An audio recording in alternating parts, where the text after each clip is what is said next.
Man, this is I don't even know the exact word but how to say it, but it's self-taught good.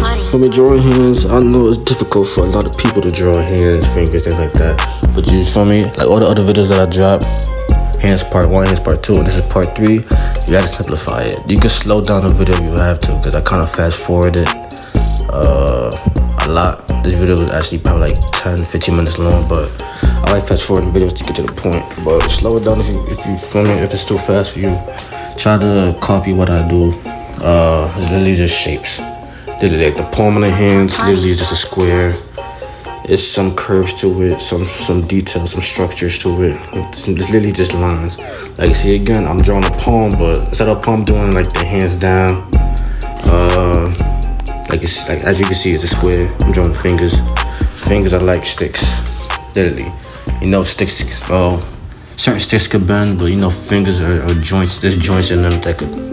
For me, the fingers could bend. So know that the fingers are flexible. And I know that could be kind of difficult to draw too. There's more tutorials dropping.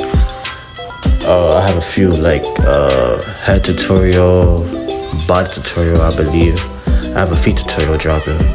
I just have to, record it.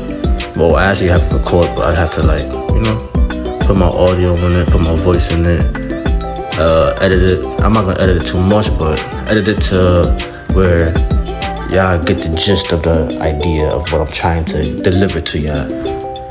Just take it easy, take it slow, man. There's no such thing as a perfect artist. Everybody's an artist in their own way, man. You just gotta take your time with it, man. Drawing isn't easy, just like playing basketball or being a rapper ain't easy, man. It takes time, you gotta grind in it, man. That's it.